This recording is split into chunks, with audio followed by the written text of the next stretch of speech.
somebody's gotta die. It's one of those love triangles where I will not be satisfied with one person living sadly and alone. Somebody's gotta die. Hi everyone, you've read the title, buckle up, we're gonna go break some hearts. So obviously we are talking about books with love triangles, and there are not going to be any major spoilers. I will not talk about how the story ends, but just in case, I did put timestamps in the description box, so if you want to check those out, you can skip around. But the books that I'm talking about are pretty popular, and I also asked for your recommendations, so a lot of you guys have read a lot of these books. I'm gonna take like breaks, honestly, while I'm filming this, because a couple of these make me so heated, and luckily the first one I'm gonna talk about, I've given myself a little space. It's one of my most recent reads. It's a series that I could not get off my mind. Luckily, I'm filming this after I gave myself that cool off period, because I was literally just screaming about it to everyone. I was so, well, we'll get into that in a second. But first, let's talk about love triangles. What are they? What do they do? So love triangles are kind of one of my guilty pleasures. I know that they are ridiculous, but I try to fully enjoy them, put my logical brain aside, and read them, have my heart broken, yearn, do all that stuff. And then maybe later I'll return to them with a critical eye, and normally I'll be like rolling my eyes or whatever, but no shame. You know what? Like what you like. They get me. They hurt my heart, no matter how stupid they are. The thing is, they're handy tools when it comes to storytelling. Obviously, love triangles can add a conflict to an already ongoing conflict of a book. So for example, in the Hunger Games, they have the Hunger Games themselves, then they have a revolution to deal with. That's the overarching conflict of the series, but we have the underlying layer of a love triangle, which also helps a lot with character development, because it allows us to see certain emotions that characters might not otherwise be able to show. So we see a lot of vulnerability. We see them getting hurt in emotional ways. We get to see them maybe being selfless, maybe being selfish. Also, as readers, we can't help but pick sides. It helps us become even more invested in the story, in the characters. We end up falling in love with them, because when there is love, the audience, we automatically also fall in love, unless that's just me. So it's a helpful tool. It's kind of a cheap tool, but it's a helpful tool. Hi guys, cutting in. So I was actually thinking of doing a tier ranking video for this, but as I was thinking about the books I was going to include, my only two reactions were like the Jackie Chan shrug, what the hell meme, and then like the mirror image of the Jackie Chan shrug meme. So apologies for my inability to describe my feelings about these books, but I hope that it pushes you to read some of them. Enjoy me babbling for 20 minutes, okay? Bye. But this month I entered into a very dangerous reading loop where I read a series very quickly. I kind of reread it, and then I kind of reread it. I was doing a skim read. That is the first series that I'm actually going to be talking about, and I don't know, it's not a popular one. So I hope that if you do love triangles, you can give this one a try and let me know your thoughts. It is The Black Witch. So I actually made a video about books with witches in them a couple weeks ago, and I mentioned that I had just read the first book. And I'm so glad that I got that on camera, me being like unaffected by this series, and I'm gonna start reading the second one today. I finished the book last night, if I didn't say that. The book is about a girl named Elren who lives in this world that everybody hates each other. All these different factions of people are all vying for power. She ends up going to university. She ends up learning a lot because she grew up in a very sheltered small town, so she really doesn't know anything about any other kind of people. And of course there is a war slash rebellion going on. That's all I'm really gonna tell you. There's magic, everybody has magic. There are like elves and fae and all this stuff. The first book was okay. It was like setting the scene, you know? So I feel like a lot of people were maybe bored by the first book. The second book is when the action really starts, and it's also when the romance part really starts.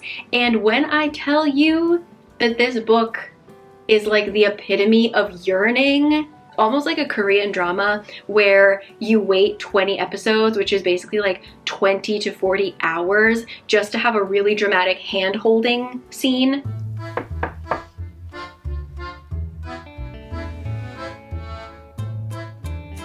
손 줘봐. 잡게. Like you wait so long and you get so little, but it still makes your heart like ba-boom. That's what this book is. So I was really excited to read the third one, and the third one sent me for a loop. So I did not think that there was going to be a love triangle. I was not reading it for that. I went into this knowing very little. A lot of people actually complained about the third book because it is just creating conflict. It's literally, she just threw this book in the middle of the series just to have us have this horrible, really emotional love triangle. If you have read this book, I'm gonna link a Goodreads review down below that had me cackling about it, because again, I read these books without a critical eye and then I go back and maybe try and analyze. If you read it without a critical eye, it's a spicy read. But if you go back and you actually think critically about it, damn, why did she write this book? Once this series finishes, which it's not gonna finish until 2022, I will be entering a new decade in my life before I find out what happens to these poor people. Somebody's gotta die. It's one of those love triangles where I will not be satisfied with one person living sadly and alone. Somebody's gotta die. I literally cannot get my thoughts about this book across in a way that makes any sense, but let me just tell you, if you are of the Cassandra Clare club that loves the dang love triangles, pick up The Black Witch. If you want to know more about the controversy, please see my other video up there about the witches, where I kind of talk about why this book isn't as popular as it could have been because people got really, really angry at the first book. I can't even talk about it anymore. That's The Black Witch. I implore you to read it. But also, I'm so sorry because it's not going to be done until 2022 and we're stuck until June of 2021 for the next one. So before I dive into Cassandra Clare, because I did mention her, I know your ears perked up, I want to talk about one that might get me in trouble a little bit. I've had a lot of people ask me if I read Throne of Glass. Because I did enjoy the A Court of Thorns and Roses series. There's like 100 books in this series. I read half of them, I think. I think I read 4 or 5. I'm not even sure at this point. What the hell is going on in that series? I couldn't finish it because this wasn't even like a love triangle. It was like a love, octagon? Digimon, her like love Digimon, Pokemon. It was infuriating to read. I couldn't even pay attention to like whatever the heck else is happening in the story because it felt like every couple of chapters there was a new man introduced. They fall madly in love and then she just is like, next one, and just like leaves. And I don't know about you, but I get really attached. Like, I'm a sucker if a male character shows any kind of like vulnerability, you know? I'm like, I love him. I want him to be happy. Please be happy. And then, what's her name? Sarah J. Maas? She doesn't allow that to happen. I honestly wouldn't recommend it. If you like love triangles, it like made me hate that trope because it got so stale. It got almost like, it was like a meme.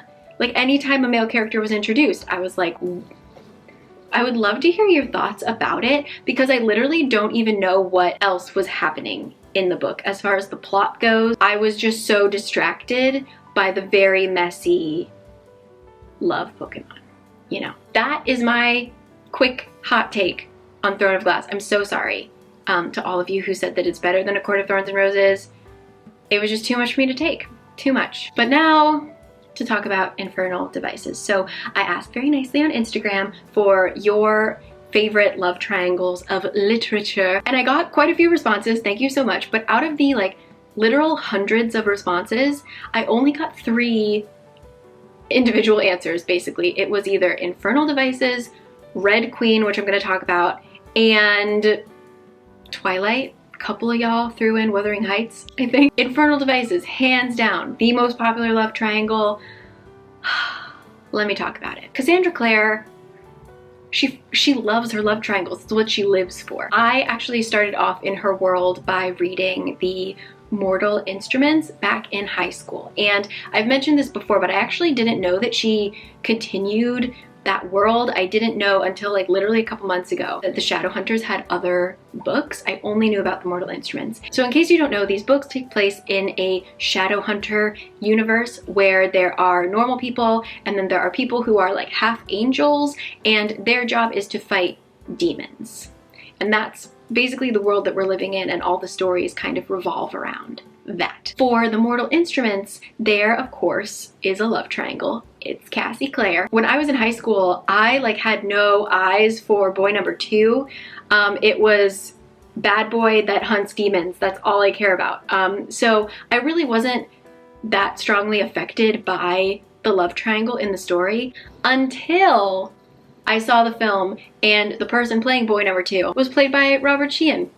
And I mean, so I did have a hard time watching the film, but for the books, I didn't really care. But the love triangle that apparently has deeply wounded all of us, I would say, is Infernal Devices. And so this is, I believe it's the Clockwork Angel, the Clockwork Prince, and the Clockwork something else. It revolves around a girl named Tessa. And so Tessa gets in some weird trouble with demons accidentally. Oops. And so she is brought in to be protected by this group of shadow hunters, and she lives at this like academy, right? In particular, there are 2 boys. One is Will and one is Jem, and they are BFFs, literal bromance going on, which just makes the love triangle that much worse. They're both really nice guys, and both of them also just want the other to be really happy. The ending, put a little like spoiler warning in your comments, and then let me know if you could rewrite the ending of that series. Please let me know if you would change it, because I don't know how I feel about it. I actually think about it a lot, because I just don't know how I feel. And so I would really like to talk to anybody about it. The ending of Infernal Devices, please let me know. But yeah, this is just a really hard book to read, especially because I did pick a side. But it also made me feel like a horrible person because both of them are really great. So wishing unhappiness on either one of them made me feel bad. But at the same time, I was like, can you just leave? And can we get to the romance, you know? That is like the love triangle. Move no further if you haven't read it. Some people don't like Cassandra Clare, and I can kind of get why, but honestly, I enjoyed it. I cried. Painful read. Have fun. And then just to tie this up very quickly, I'm going to talk about a couple of the ones that you threw out there on Instagram. Number 1 is The Hunger Games. If anyone could tell me a time when I'm supposed to like Gale, let me know, because I never did. PETA, number 1, my doughboy. I love him. Next up is A Court of Thorns and Roses. Honestly, I thought this was weirdly well done. I know that a lot of people have their feelings about A Court of Thorns and Roses. I think that she did it well, to the point where it wasn't distracting from the plot. I feel like a lot of times love triangles either are the plot, which is great. If they're the main conflict and then there are side conflicts, fine, but I feel like a lot of people tend to write things with a main conflict and try and make the love triangle the side conflict, but it ends up overshadowing the main one. In this case, I don't think it did. I think that she swept the love triangle enough to the side that we could pay attention to the story, even though the story was still mainly a romance story. Next up was Twilight. Similar to The Hunger Games, I was never Team Jacob. I'm a huge My Chemical Romance fan, so if it's a vampire, I'm there, you know. And last but not least, I want to talk about a book that I'm actually reading right now, and I have, I don't know, weird feelings about it. I would love for you guys to help me out with reading it. A lot of you asked me to read the Red Queen series because it also has a love triangle. It seems to be something that people like when they read YA fantasy.